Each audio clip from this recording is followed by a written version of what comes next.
Hi, this is Zach Sally. This is Mimi Parker. And this is Alan Sparhawk. We're from the band Low.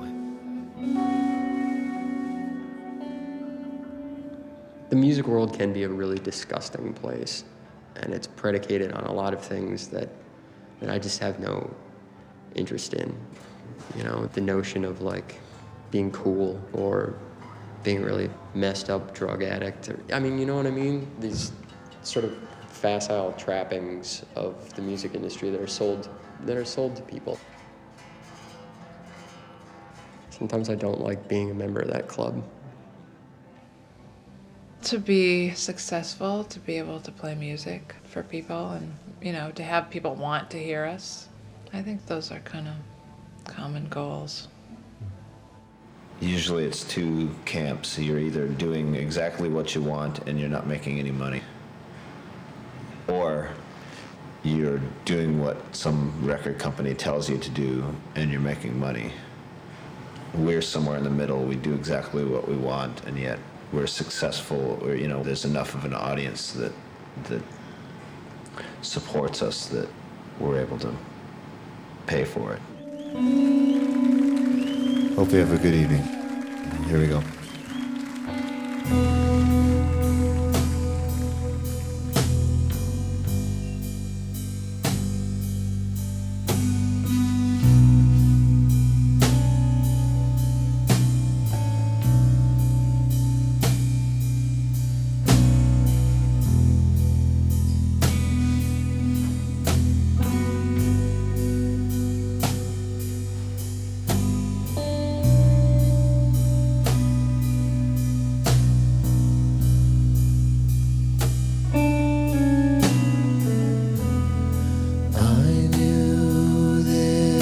Girl, when I was young,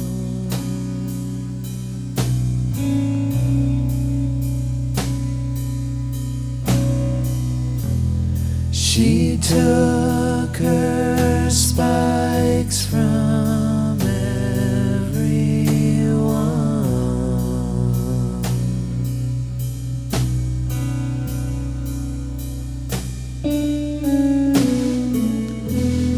One night she swallowed up the lake.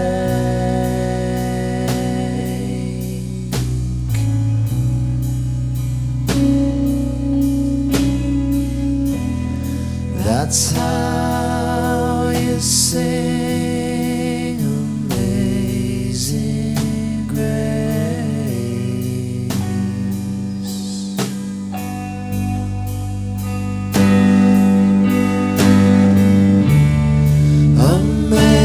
Amazing Grace.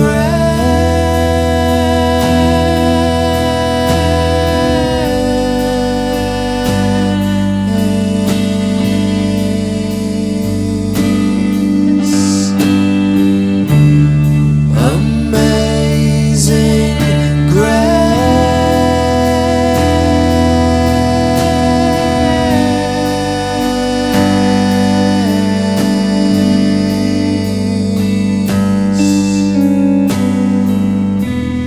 It sounds like razors in my ears.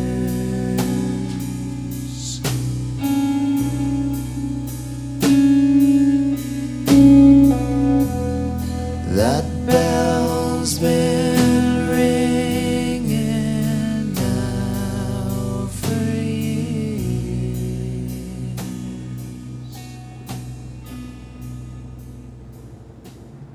These days are actually nothing compared to the early days of the band.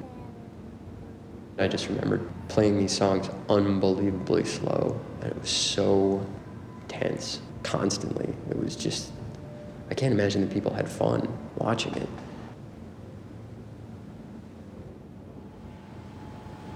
At the beginning, I think we were trying to be contrary. We were trying to do something that would go against people's expectations and go against what they thought was music or rock and roll.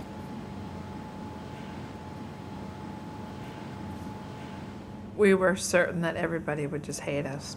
It was brutal. I mean, at least that's the way I remember it. Just this minimal music, and we would keep playing it slower and slower until it was just ludicrous. We had been into punk music for many years, and suddenly everybody thought they liked punk music, and to us it was, this is not punk music.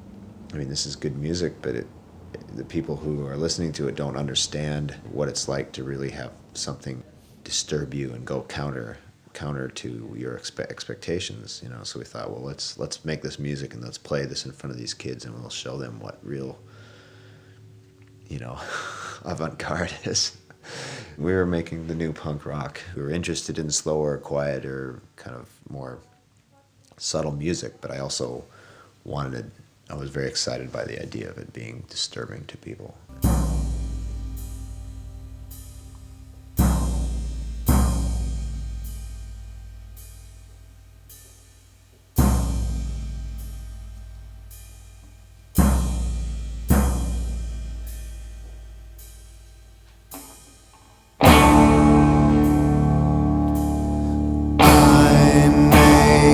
A place for children.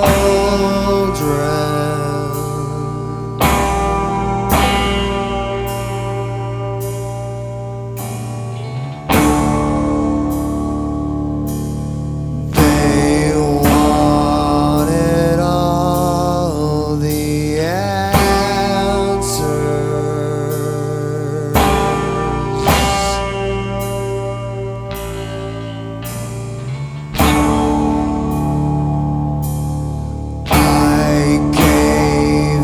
All my lectures,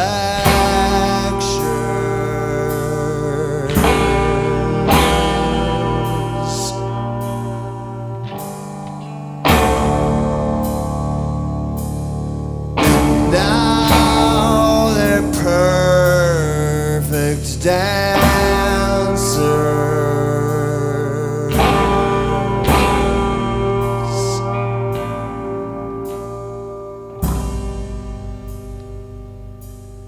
'Cause I'm a perfect dancer.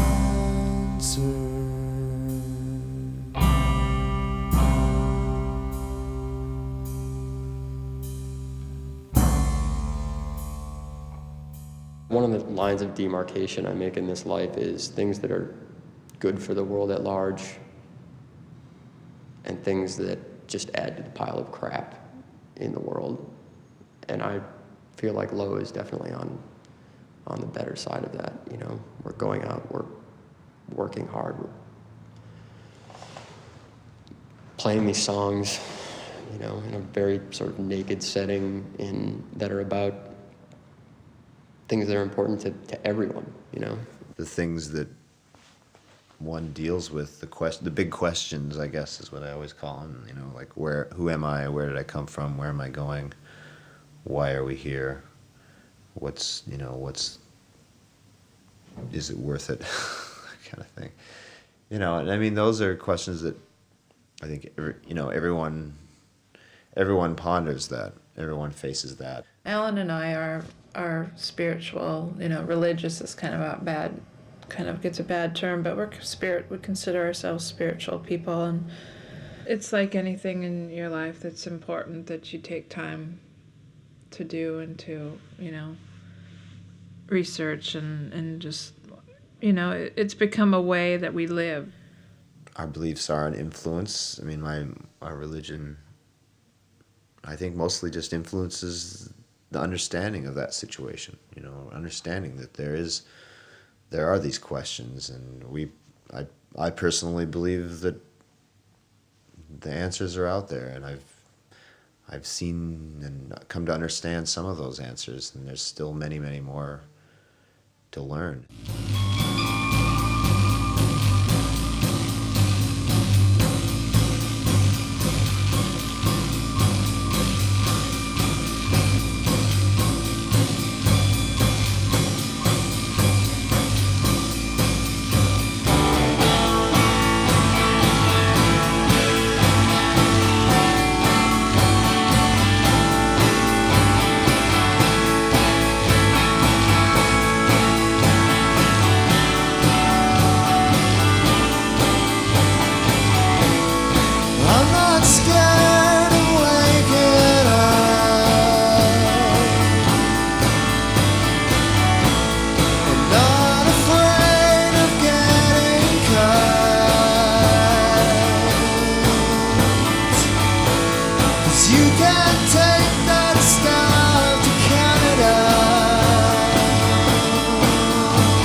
chicken now.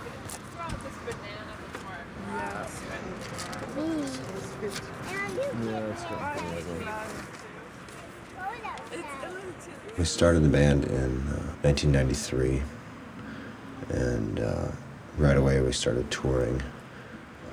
And there were many years where we used to do more than 100 shows a year. By now, I think we're probably pretty close to 800 shows that we've played. From the very beginning of the band, that was kind of what we decided to do. We kind of quit our jobs and decided that we needed to tour. For me, that's 8.5 years now. For Alan Mim, it's pushing 10.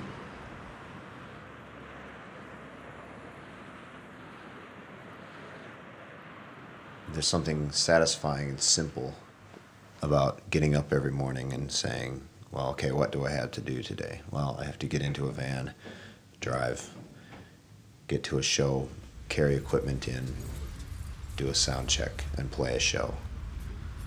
And at the end of the day, when you go to bed, you can look back and say, well, did I accomplish what I was supposed to do today? Yeah. That's something that I kind of like about touring.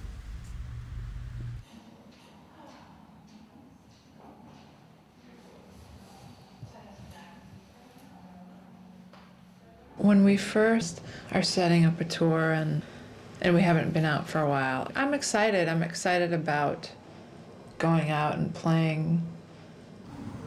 Playing the songs live is actually what we've always... That's the important part. You could film it, you could record it. It's not going to be the same. There's so many factors that make that experience memorable and of greater impact that are impossible to record or to duplicate. I mean, all that stuff is so blurred right now. And there's so many people, there's a whole generation growing up not recognizing the difference. Okay, we're gonna play the song now. And then I'm gonna kill you.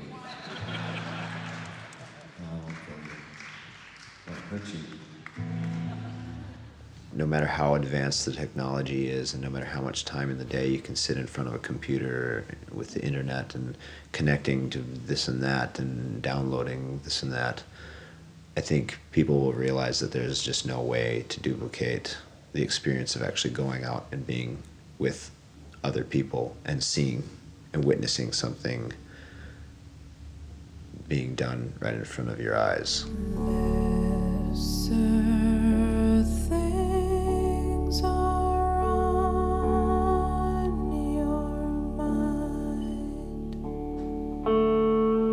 Don't you think I know?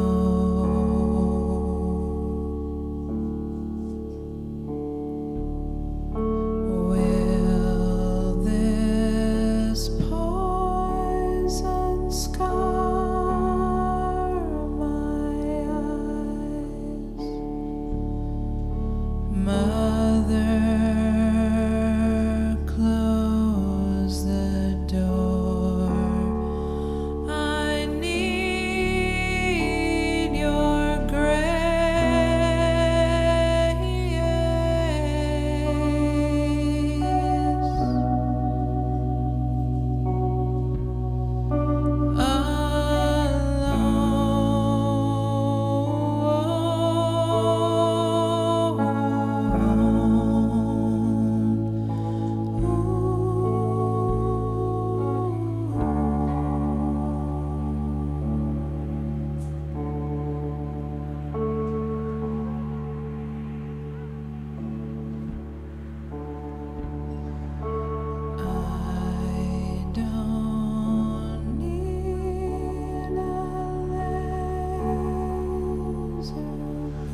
Mimi and I, when we were younger, always hoped that we would have a life in which we could be there together with our children and stuff. So this is good. This is what we've always wanted. It's harder work, because we're traveling and working at the same time. But it's I wouldn't trade it for the other way around, Yeah, it's good. You get to watch her grow up, and she can... It's nice to have someone in the band that isn't an adult, it's great having her along.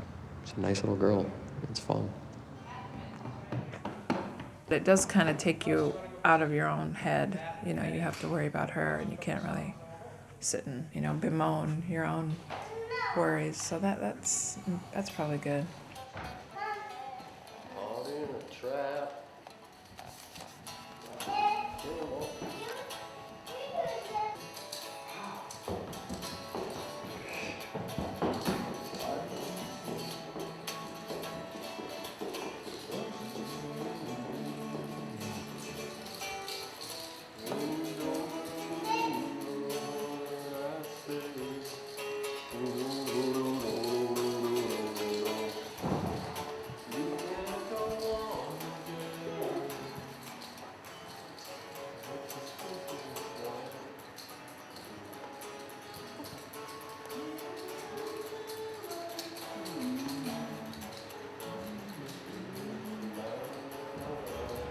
I don't have that idea that artists are these special people that, you know, you have to be careful around and know they're greater than other people because they're artists and yada, yada, yada. It's just hard work. We're not in the press. We're not throwing televisions out of hotels, and we're not doing things like that. It's kind of impeded our success. We used to be on Virgin, and they would ask us sometimes, do you have any stories, anything that we can put in the papers that, and we never did. It's no, you know, we got up today and brushed our teeth, and we're just kind of ordinary people, so. We're 3 people from Minnesota making this tiny music. We're not all that rockin', you know? I'm the closest to the rock and roll lifestyle in this band, and that just means it's pathetic. Here for us a humble birth, the Son of God descends to earth. Take the long way around the sea.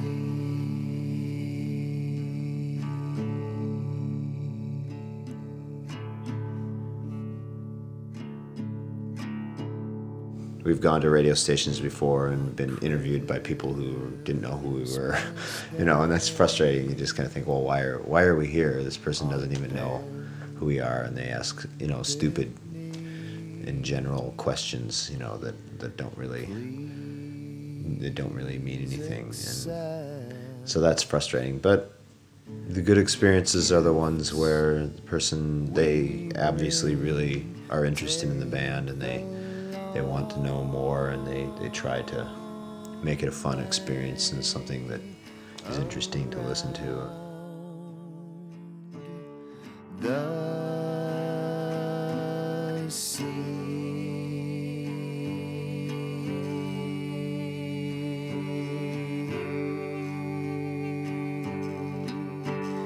Take the long way around the sea. You know, a radio station will think, oh, you're coming to town, it must be easy for you to just come down and set up and play some songs, and sometimes it's that, sometimes they just want us to come and talk, and that's fine.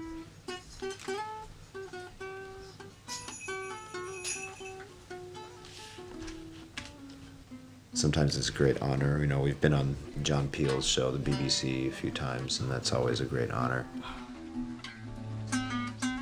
Everything good, everything good. Fine, that's under far away now. What you still don't know is that here we get another band here coming up for a colleague of mine, and she invited Napalm Death. No way! And they are coming in, I guess, 29 minutes, right? In the studio. Napalm Death? Are they gonna play acoustic as well? Well, I'm not sure. Somehow.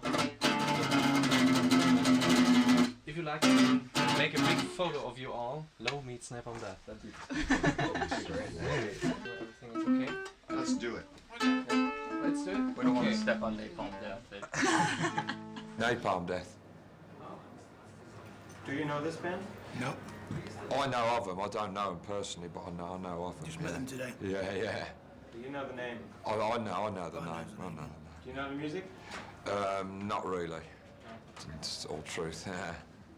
Well, they're very legendary and pioneers of a certain style of music, and we just thought it was very ironic and interesting that they were in the same building as us, because we were in many ways completely the opposite. You know, they are very fast and loud and aggressive, and I have great respect for people who push extremes.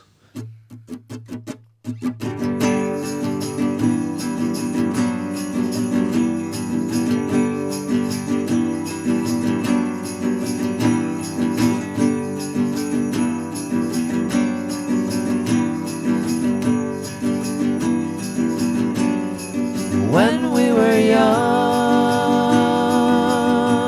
we wanted to die, but the sound of a drum and the words of a child brought different light. Now no one can tell. The winter was nice, but the summer is hell.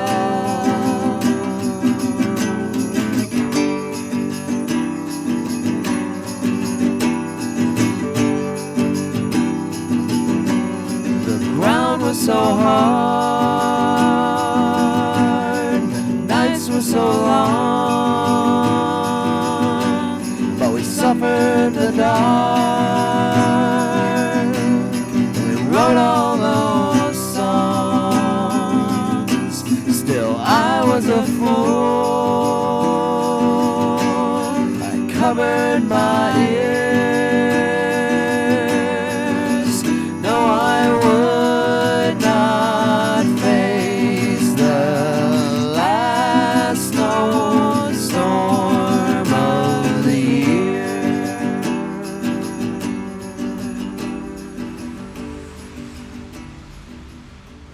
I would like to be able to see some more of the cities, but at this point we've been doing it for so long, I'm kind of jaded and I can't enjoy it. I think it's going to take me a few years before I could go on a vacation over here, over in Europe, and enjoy it, because it's just always been work, you know? It's just my tape recorder thing, What are you recording? stuff. This is the van. Just stuff, kind of.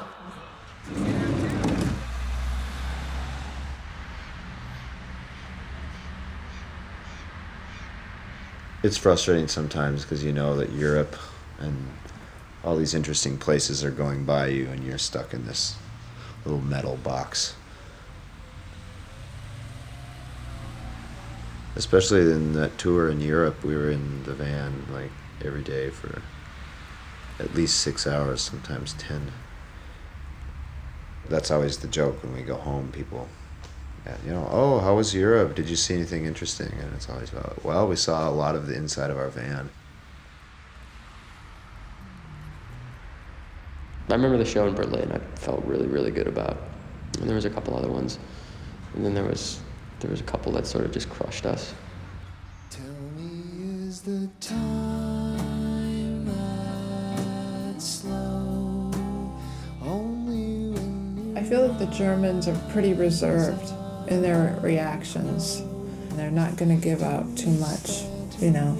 And I can appreciate that because I have that tendency a little bit myself. am I still immune?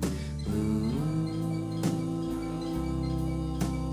am I naked too?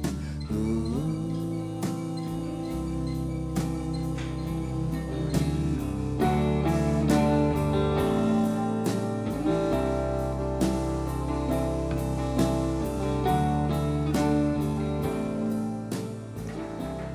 I actually want to go back to that bar in Paris.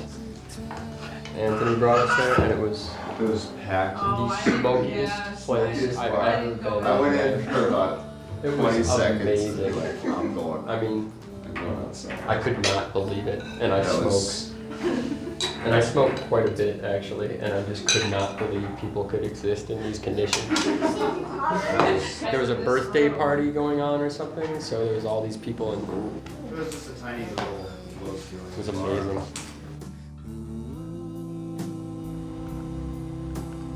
Am I naked too?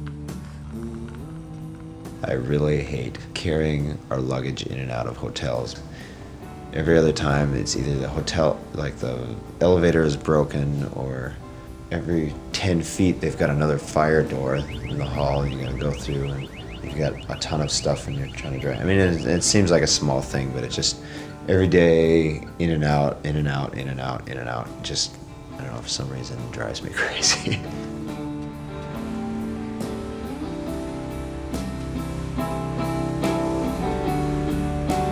Tell me, is the time that slow? Only when your eyes are closed. You happy to be leaving Germany? Yeah, but it's cool that I'm glad that so there's a camera again. I had started to miss cameras and just being filmed at all times. So it's cool that you brought out the camera.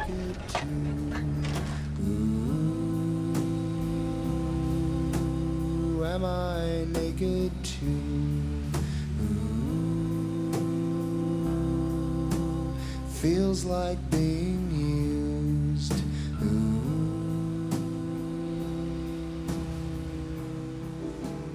Tomorrow's the last show. Yeah.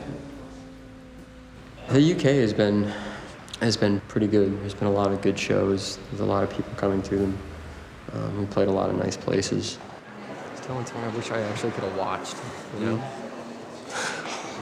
Maybe tomorrow night I'll watch. Yeah, I'll just go out in the try, audience and just try, watch and try. see if the show is still the I'll same. keep you in place because I'm gonna be there. All right, good job. In the States, there's a couple more people that come every time we go out and tour behind a record, and it just seems like that's happening as well in the UK.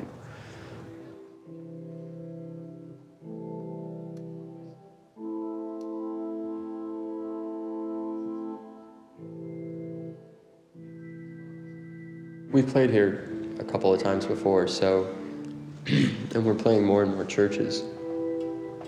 So it's definitely a more appropriate setting than a rock club.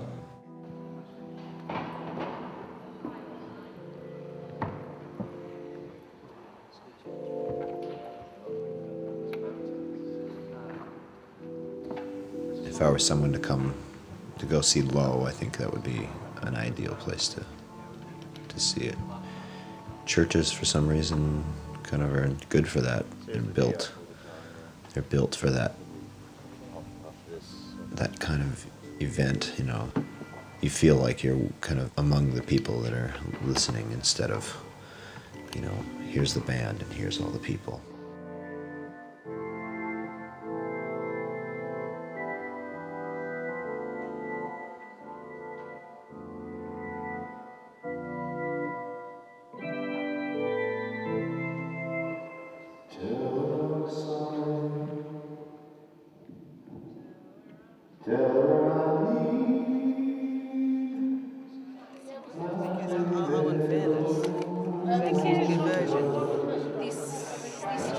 The single off that last album, Canada. Okay. It's got the Pink Floyd cover on it. I was thinking of getting him to sign it. Yeah. Yeah. I was waiting to see if my girlfriend had a pen. Do you have a pen? See if I can get him to sign it. Best time I've ever seen you. Oh, wow. I've seen you in Berlin and everything. Oh, thanks. Yeah, it was a little Thanks a lot. shaky and everything. That's great. Thanks a lot. Thanks. See you guys later.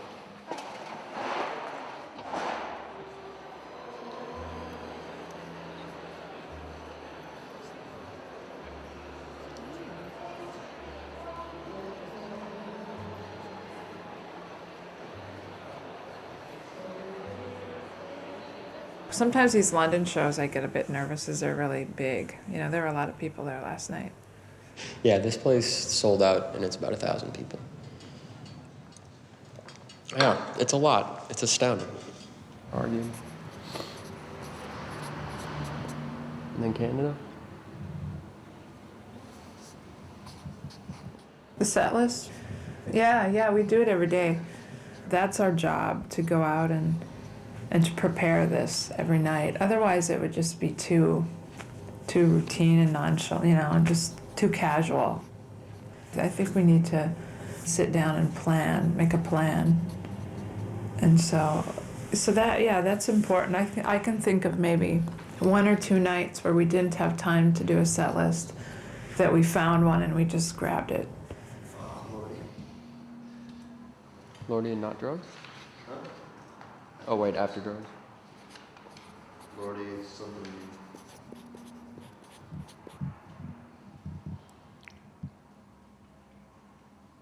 Something discussed, Lan?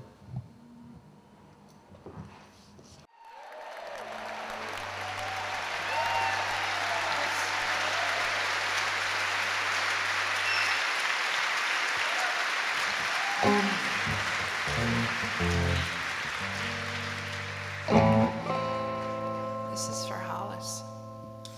Yeah, our daughter's here. That's kind of weird. Are you still here, Hollis?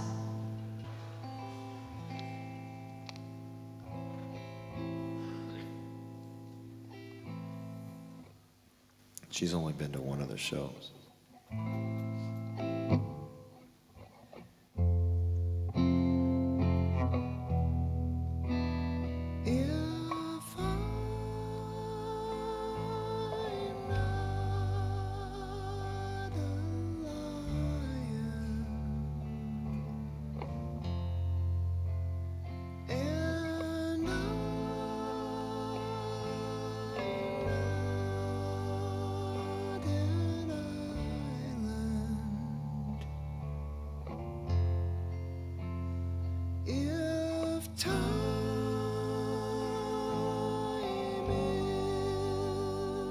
The diamond. Well, alright.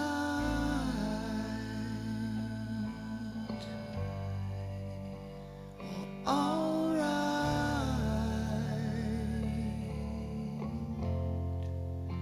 Well, alright.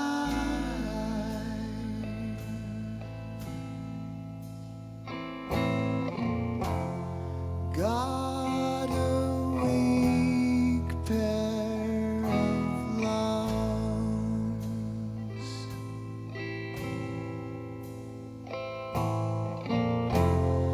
From a childhood disease.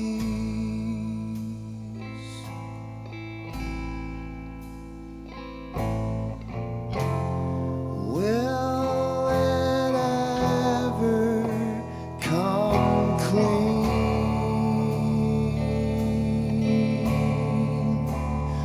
Alright,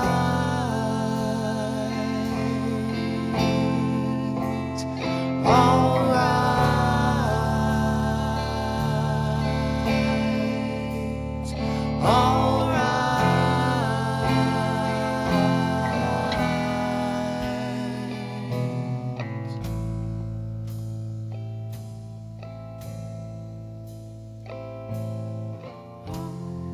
they're trying to learn from the past.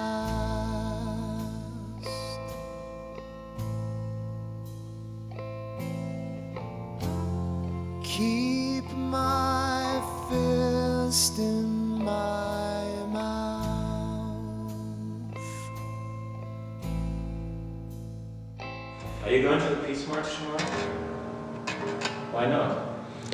I don't know. You don't believe in peace marches or in peace? No, I believe in peace. I like it a lot. I don't know. I'm not even going to speak on that subject.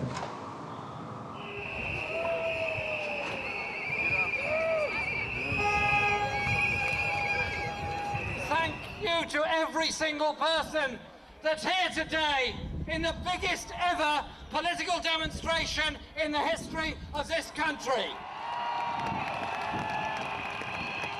And today there are 600 and more demonstrations in cities all around the world. Every country, every continent, everybody in the world has a chance today to say no, absolutely no, to war on Iraq. No, we're not political at all. I don't think we're... Change has to happen in individuals, and enlightenment has to happen in individuals before anything public or in a group can be done. We've never been political. It's just not, I guess it's just not in our mindset. When I was in college, I studied political science. I mean, by all means, I should have been political, but it was just very frustrating. I mean, the only thing that made sense to me was Kierkegaard. You know, there's no truth in a crowd, and truth can only be communicated person to person, and that kind of ruined everything for me in politics.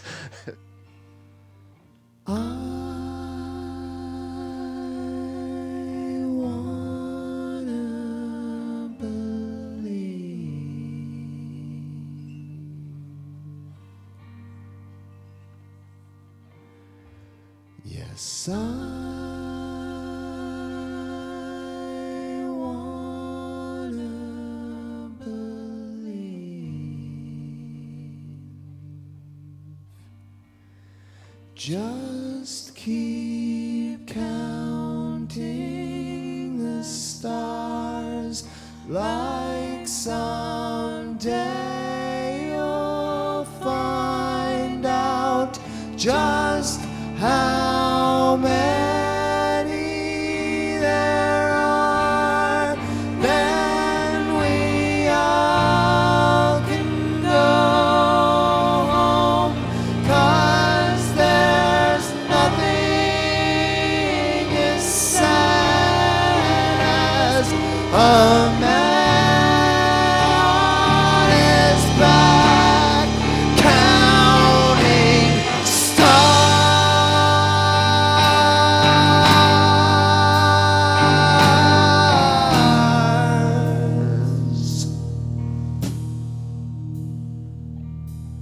But I wanna believe.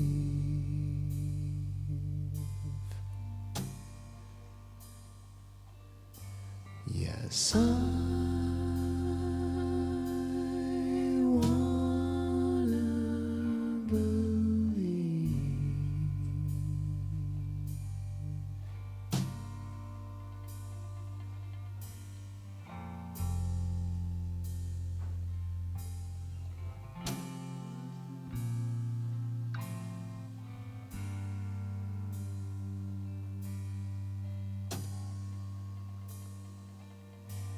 Low makes beautiful music when we can. Some of the songs are very pretty. The harmonies are very pretty, and but I think there's just enough of an edge on it that it's not going to get into that. It's not going to be too sappy. You know, I think if I felt that it was getting too much like that, I don't know. I think none of us would be happy with that.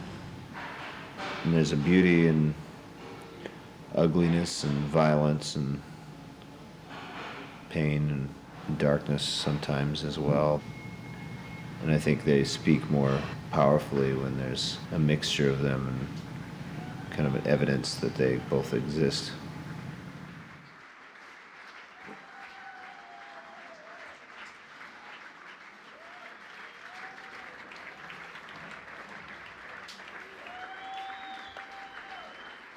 The things that we may be trying to get at are not as concrete or distinguishable as it's very pretty or it's very ugly or, you know, it's very slow, or you can point to all those things and say, oh, this is what this band is, but I think what it actually is lies somewhere in between all those things, or maybe we're at the point where those things butt up against each other.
When I was 14, I guess when I dreamed of playing music and playing in bands and stuff like that, I mean, I guess I dreamed of,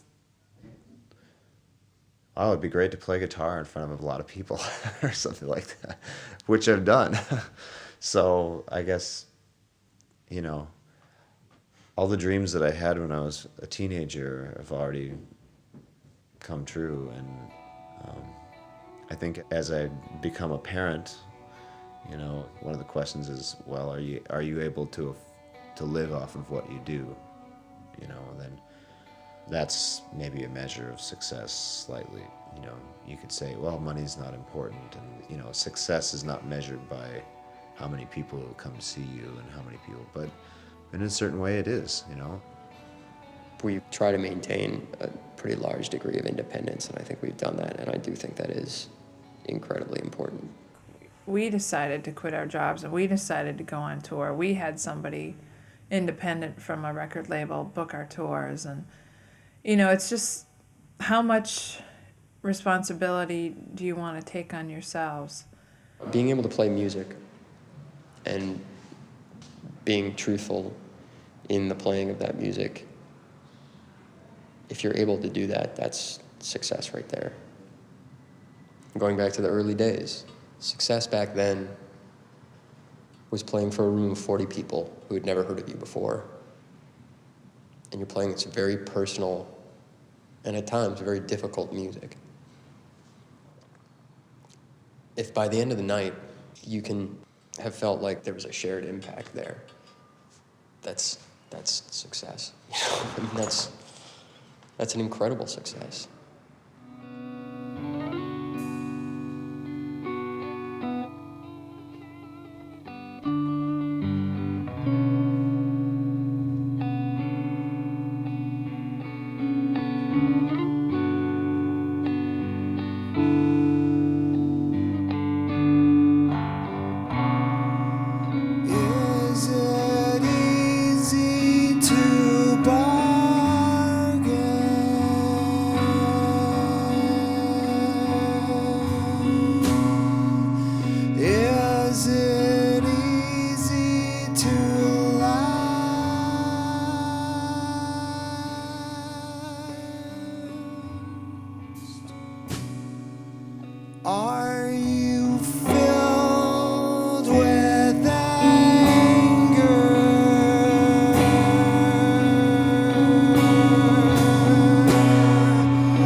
Thank you very much.